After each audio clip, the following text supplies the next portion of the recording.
नमस्कार और स्वागत है। आज हम एक बहुत ही दिलचस्प विषय पर बात करने वाले हैं। हाँ, मानसिक मॉडल। बिल्कुल, ये सोचने के ऐसे तरीके हैं या कह लें औजार हैं जिनसे हम जटिल चीजों को बेहतर समझ सकते हैं और अच्छे फैसले ले सकते हैं। सही। हमारे पास जो जानकारी है वो फार्नम स्ट्रीट के एक काफी अच्छे वीडियो पर आधारित है। उसमें 9 मुख्य मानसिक मॉडलों की बात कही गई है। हाँ, वो वीडियो काफी अच्छा है। तो आज हम क्या करने वाले हैं, हम इन मॉडलों को समझने की कोशिश करेंगे बिल्कुल सरल भाषा में। हाँ, और ये भी देखेंगे कि इन्हें हम अपनी रोजमर्रा की जिंदगी में कैसे इस्तेमाल कर सकते हैं। मतलब सिर्फ जानना नहीं बल्कि इस्तेमाल करना। एग्जैक्टली, अपनी सोच को थोड़ा अपग्रेड करना। बिल्कुल। और शुरू करने से पहले शायद ये समझ लेना ठीक रहेगा कि ये मानसिक मॉडल असल में होते क्या हैं। हाँ, सही पॉइंट है। क्या है ये असल में? देखिए, ये दुनिया को समझने के लिए हमारे दिमाग के बनाए हुए शॉर्टकट्स या खाके हैं एक तरह से। अच्छा, मतलब क्योंकि दुनिया तो काफी जटिल है, हर छोटी बड़ी चीज तो हम हर वक्त ध्यान में नहीं रख सकते। बिल्कुल नहीं रख सकते। तो ये मॉडल मदद करते हैं चीजों को सरल बनाने में, पैटर्न पहचानने में, और फिर ये तय करने में कि आगे क्या करना है। जैसे एक क्या कहते हैं, टूल किट। हाँ बिल्कुल, एक मानसिक टूल किट। और जितने बेहतर, जितने अलग अलग तरह के मॉडल हमारे इस टूल किट में होंगे, हाँ, उतना ही हम मुश्किल हालात से निपट पाएंगे। सही कहा। लेकिन एक बहुत बुनियादी बात है जो हमेशा याद रखनी चाहिए, और वो अपने आप में एक मॉडल भी है। आप उसकी बात कर रही हैं, नक्शा इलाका नहीं है। हाँ वही, the map is not the territory. ये समझना कि हमारा बनाया कोई भी मॉडल, कोई भी समझ, वो असलियत नहीं है, सिर्फ उसका एक रूप है, एक प्रतिनिधित्व। बिल्कुल, वो बस अनुमान है, सरलीकरण है। इसलिए हमें हमेशा तैयार रहना चाहिए सीखने के लिए, और जरूरत पड़ने पर अपने मॉडल बदलने के लिए भी। ये बात जरूरी है। तो इसी बुनियाद के साथ क्या हम उन 9 मॉडलों पर बात शुरू करें? हाँ बिल्कुल। और पहला तो यही है जिसके बारे में हमने अभी बात की। 1, नक्शा इलाका नहीं है। जैसा हमने कहा, कोई भी मॉडल, बिजनेस प्लान हो, कोई वैज्ञानिक थियोरी या किसी के बारे में हमारी राय, ये सब नक्शे हैं, उपयोगी है, इसमें कोई शक नहीं। हाँ, पर ये कुछ चीजें छोड़ देते हैं और शायद कुछ चीजों को थोड़ा बदल कर दिखाते हैं। जैसे शहर का नक्शा सड़कें दिखाएगा पर ट्रैफिक नहीं बताएगा, या मौसम। सही। और इसका प्रैक्टिकल इस्तेमाल क्या है? वो ये कि हमें किसी भी मॉडल पर आंख बंद करके भरोसा नहीं करना चाहिए। मतलब सवाल पूछना जरूरी है। हाँ, जब कोई कहे कि बस यही सच है या यही प्लान काम करेगा, तो पूछिए इसकी सीमाएं क्या हैं, ये क्या नहीं बता रहा, क्या मानकर चला जा रहा है। ये हमें विनम्र बनाता है ना, अपनी समझ को लेकर। बिल्कुल, बौद्धिक विनम्रता। और ये विनम्रता खासकर तब जरूरी है जब हम अपनी क्षमताओं के बारे में सोचते हैं। ओह, तो यहाँ दूसरा मॉडल आ गया। 2, क्षमता का दायरा, सर्कल ऑफ कॉम्पिटेंस। हाँ, ये जानना कि आप सच में क्या अच्छी तरह समझते हैं और क्या नहीं, साफ साफ। वॉरेन बफेट इसके बारे में बहुत बात करते हैं ना। हाँ, वो और चार्ली मंगा दोनों। इसका मतलब है अपनी विशेषज्ञता का क्षेत्र पहचानना और ज्यादातर उसी के अंदर रहकर काम करना। उदाहरण के तौर पे, मान लीजिए आप मार्केटिंग में बहुत अच्छे हैं लेकिन फाइनेंस उतना नहीं समझते। तो बेहतर है कि बड़े निवेश के फैसले किसी फाइनेंस एक्सपर्ट की सलाह से लें, बजाय ये सोचने के कि मैं सब कुछ खुद ही कर लूंगी। लेकिन इसका मतलब ये तो नहीं कि हम कभी अपने दायरे से बाहर निकले ही नहीं, फिर सीखेंगे कैसे? नहीं, बिल्कुल ऐसा मतलब नहीं है। दायरा बढ़ाया जा सकता है, लेकिन सावधानी से। कैसे? धीरे धीरे। जब आप किसी नए क्षेत्र में कदम रख रहे हो तो पहले सीखें, विशेषज्ञों से पूछें, छोटे छोटे प्रयोग करें, एकदम से बड़ा दाव ना लगाएं। तो अपनी सीमाएं जानना कमजोरी नहीं है? बिल्कुल नहीं, ये तो समझदारी है और अपने समय और ऊर्जा का सही इस्तेमाल भी है। आप वहां फोकस करते हैं जहां आप सबसे ज्यादा असरदार हो सकते हैं। सही कहा। अच्छा, और जब हम किसी बिल्कुल नई या मुश्किल समस्या से जूझ रहे हो, खासकर अपने दायरे के बाहर, तब तीसरा मॉडल बहुत काम आता है। 3, प्रथम सिद्धांतों से सोचना, फर्स्ट प्रिंसिपल्स थिंकिंग। हाँ, ये मेरा पसंदीदा है।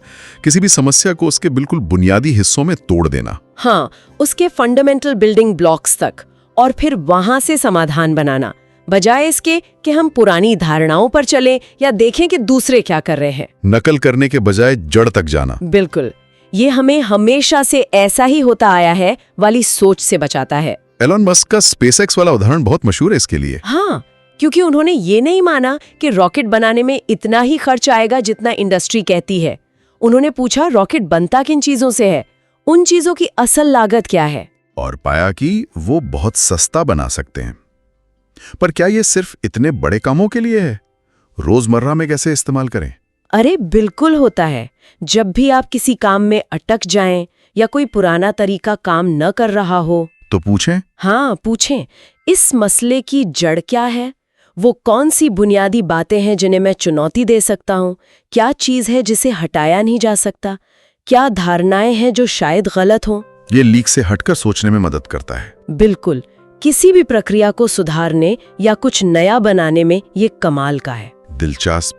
ये तो हुई समस्या को तोड़ने की बात, लेकिन कई बार हमें भविष्य के बारे में सोचना होता है बिना असल में कुछ किए। हाँ, उसके लिए है चौथा मॉडल, विचार प्रयोग।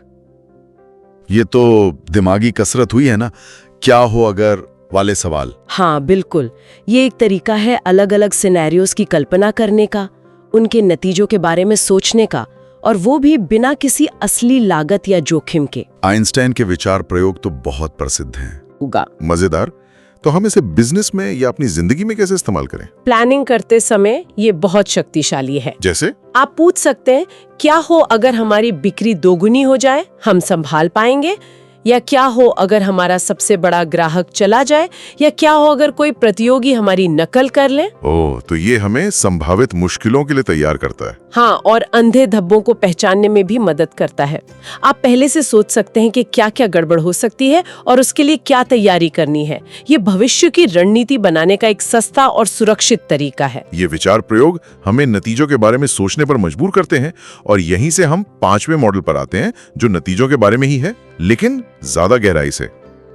5वां, दूसरे क्रम की सोच, सेकंड ऑर्डर थिंकिंग। हाँ, और ये अक्सर नजरअंदाज हो जाता है। हाँ। हम ज्यादातर किसी एक्शन के पहले एकदम सामने वाले नतीजे पे ही ध्यान देते हैं। First order thinking. बिल्कुल, वो आसान है, मैं ये करूंगा तो ये होगा। लेकिन दूसरे क्रम की सोच पूछती है, और फिर क्या? उस पहले नतीजे के बाद क्या होगा? और उसके बाद? मतलब लहरों की तरह आगे के असर सोचना। हाँ, अप्रत्यक्ष असर, अनपेक्षित नतीजे, लंबे समय के प्रभाव, इन सब के बारे में सोचना। इसका कोई उदाहरण देंगी? मान लीजिए सरकार किसी डूबती हुई इंडस्ट्री को बचाने के लिए सब्सिडी देती है। पहला नतीजा फर्स्ट ऑर्डर, इंडस्ट्री बच गई, नौकरियां बच गईं। हाँ, ये तो अच्छा लगता है। लेकिन दूसरे क्रम के प्रभाव क्या हो सकते हैं? हो सकता है उस इंडस्ट्री में अकुशलता बढ़ जाए, या संसाधनों का गलत इस्तेमाल होने लगे, या पर्यावरण पर कोई बुरा असर पड़े जिसके बारे में सोचा ही नहीं गया था। ओह, या जैसे रोज मीठा खाने का पहला नतीजा है कि अच्छा लगता है, लेकिन दूसरा तीसरा नतीजा स्वास्थ्य समस्याएं हो सकती हैं। तो ये मॉडल हमें जल्दबाजी के फैसलों से बचाता है, जो शायद अभी अच्छे लगें पर बाद में भारी पड़े। हाँ, ये गहरे और ज्यादा जिम्मेदार सोच को बढ़ावा देता है। हर बड़े फैसले से पहले बस एक सवाल पूछना बहुत फायदेमंद हो सकता है, और फिर क्या? और दुनिया तो अनिश्चित है, दूसरे क्रम के परिणाम भी हमेशा पक्के नहीं होते। बिल्कुल, यहीं पर छठा मॉडल काम आता है। 6, संभाव्यतावादी सोच, प्रोबेबिलिस्टिक थिंकिंग। दुनिया को सिर्फ हाँ या ना, काला या सफेद में ना देखना। सही, बल्कि संभावनाओं के नजरिए से देखना। जीवन में बहुत कम चीजें हैं जो 100% पक्की होती हैं। तो ये मॉडल कहता है कि अनिश्चितता को स्वीकार करो। हाँ, और अपने फैसले संभावनाओं के आधार पर लो। ये पूछने के बजाय कि क्या ये कामयाब होगा, ये पूछो कि इसके कामयाब होने की कितनी संभावना है। मान लो 70%, और नाकाम होने की 30%। और फिर उन संभावनाओं के हिसाब से सोचो, हाँ, और दोनों सूरतों में क्या नतीजे हो सकते हैं, उनका क्या असर होगा। निवेश, इन्वेस्टमेंट, इसका एक क्लासिक उदाहरण है। आप सारा पैसा एक ही स्टॉक में नहीं लगाते। हाँ, आप जोखिम फैलाते हैं, डाइवर्सिफाई करते हैं। बिल्कुल, लेकिन ये सिर्फ निवेश में नहीं, हर जगह लागू होता है। रोजमर्रा के फैसलों में भी। हाँ, करियर बदलना है या नहीं, नया प्रोजेक्ट शुरू करें या नहीं, आज छाता लेके निकलें या नहीं। हम असल में बिना सोचे भी संभावनाओं का अंदाजा लगाते ही रहते हैं। तो ये मॉडल कहता है कि इसे जानबूझकर और बेहतर तरीके से करो। सही, ये हमें झूठी निश्चितता के भ्रम से बचाता है और ज्यादा यथार्थवादी उम्मीदें रखने में मदद करता है। ठीक है, तो हमने नतीजों और संभावनाओं के बारे में सोचा। अब एक ऐसा मॉडल जो समस्या को बिल्कुल उल्टे सिरे से पकड़ता है। हाँ, 7, उल्टा सोचना। इन्वर्जन। मतलब सीधे ये सोचने के बजाय कि सफलता कैसे मिलेगी ये सोचो कि असफलता कैसे मिलेगी या क्या चीजें हैं जो मुझे लक्ष्य तक पहुंचने से रोकेंगी। और फिर उन चीजों से बचो। हाँ, ये कार्ल जैकोबी नाम के गणितज्ञ का आइडिया था। उल्टा करो, हमेशा उल्टा करो। ये थोड़ा अजीब नहीं लगता? निराशावादी लैसा? नहीं, निराशावादी नहीं, ये असल में ज्यादा असरदार हो सकता है। सोचिए, अगर आप एक अच्छी खुशहाल जिंदगी जीना चाहते हैं, हाँ, तो ये सोचने के बजाय कि क्या करूं, ये सोचिए कि एक दुखी जिंदगी जीने के लिए क्या करना होगा। बुरी आदतें पालना, रिश्तों को नजरअंदाज करना, बेकार की चिंता करना। और फिर बस उन चीजों को ना करें। एग्जैक्टली। बिजनेस में भी यही, हम कैसे जीतें से ज्यादा जरूरी हो सकता है सोचना हम कैसे हार सकते हैं, और फिर उन गलतियों से बचना। ये जोखिम कम करने का एक बहुत शक्तिशाली तरीका है। हाँ, ये समझ आ रहा है। ये उन गड्ढों को देखने में मदद करता है जिन्हें हम शायद सीधा चलते हुए देख ही ना पाए। बिल्कुल। अच्छा, अब अगले दो मॉडल है ऑकम का रेजर और हेनलॉन का रेजर। ये हमें चीजों को सरल रखने और दूसरों को समझने में मदद करते हैं। ओकम का रेजर, ऑकम्स रेजर, ये तो सुना है। सरल व्याख्या बेहतर है। हाँ, जब किसी चीज के लिए कई कारण या स्पष्टीकरण संभव हो तो आमतौर पर वो वाला चुनना चाहिए जो सबसे सरल हो। मतलब जिसमें सबसे कम नई धारणाएं बनानी पड़े। जैसे अगर कंप्यूटर ऑन नहीं हो रहा, तो ये सोचने से पहले कि हैक हो गया, ये देख लेना चाहिए कि कहीं प्लग तो नहीं निकला या पावर बटन तो खराब नहीं। मतलब ये नहीं कि सरल व्याख्या हमेशा सही होगी। नहीं, बिल्कुल नहीं, पर ये जांच शुरू करने के लिए एक अच्छा पहला कदम है। ये हमें बेवजह चीजों को जटिल बनाने से रोकता है, खासकर जब जानकारी कम हो। सही, लेकिन इसकी भी सीमा है। कभी कभी जटिल समस्याएं वाकई में जटिल होती है। इसे जरूरत से ज्यादा सरल भी नहीं करना चाहिए। ये एक गाइडलाइन है, कोई पत्थर की लकीर नहीं। और नोवा मॉडल 9, हैनलॉन का रेजर, ये लोगों के आपसी व्यवहार में बहुत काम का लगता है। हाँ, बहुत ज्यादा। ये कहता है कि किसी के काम के पीछे बुरी नीयत या द्वेष मानने से पहले ये सोचो कि कहीं ये महज बेवकूफी या लापरवाही या जानकारी की कमी का नतीजा तो नहीं। बिल्कुल। Never attribute to malice that which is adequately explained by stupidity or ignorance. तो अगर कोई सहकर्मी ईमेल का जवाब ना दे, तो ये मानने के बजाय कि वो जानबूझकर अनदेखा कर रहा है, ये सोचना ज्यादा ठीक है कि शायद वो बहुत व्यस्त होगा या ईमेल देखे ही नहीं। इससे तो बहुत सारी गलतफहमियां और झगड़े टल सकते हैं। निश्चित रूप से ये रिश्तों को बचाने में बहुत मदद करता है। जब तक कोई पक्का सबूत ना हो, दूसरों के इरादों के बारे में थोड़ा उदार रहना ही बेहतर है। ज्यादा सहानुभूतिपूर्ण बनाता है ये। हाँ, लेकिन इसका मतलब ये भी नहीं कि हम आंखें बंद कर लें। अगर बार बार ऐसा हो रहा है या सबूत हैं, तो फिर बात अलग है, पर शुरुआत में नकारात्मक न सोचें। ठीक है, तो ये हो गए 9 मुख्य मॉडल। पर आपने कहा था कि स्रोत में 2 और भी थे, बोनस। हाँ, 2 और हैं जो काफी दिलचस्प हैं। पहला है पारस्परिकता, रेसिप्रोसिटी, लेन देन। हाँ, लेकिन उससे कहीं ज्यादा गहरा। ये एक बुनियादी मानवीय और सामाजिक सिद्धांत है कि हम दूसरों के साथ वैसा ही करते हैं जैसा वो हमारे साथ करते हैं। देना अक्सर बदले में पाने को प्रेरित करता है। जैसे अगर हम किसी की मदद करें तो वो भी शायद हमारी मदद करेगा। आमतौर पर हाँ, ये विश्वास और अच्छे संबंधों की नींव है। बिजनेस में, रिश्तों में, समाज में जब आप बिना किसी तुरंत वापसी की उम्मीद के कुछ देते हैं, चाहे वो मदद हो, जानकारी हो या सिर्फ सद्भावना, तो वो लौट कर आता है अक्सर। हाँ, ये एक सकारात्मक चक्र शुरू करता है। इसका मतलब ये नहीं कि आप अपना फायदा उठाने दें, लेकिन पहल करना, उदारता दिखाना, ये लंबे समय में फायदेमंद होता है। और दूसरा बोनस मॉडल, सक्रियण ऊर्जा, एक्टिवेशन एनर्जी, ये तो केमिस्ट्री वाला शब्द है। हाँ, वहीं से लिया गया है। जैसे किसी केमिकल रिएक्शन को शुरू करने के लिए एक न्यूनतम ऊर्जा चाहिए होती है, वैसे ही किसी काम को शुरू करने के लिए भी एक शुरुआती धक्का चाहिए होता है। सर, किसी काम को शुरू करना ही सबसे मुश्किल होता है ना? टाल मटोल का ये एक बड़ा कारण है। हाँ, सुबह बिस्तर से उठना या कोई बड़ा प्रोजेक्ट शुरू करना। एग्जैक्टली।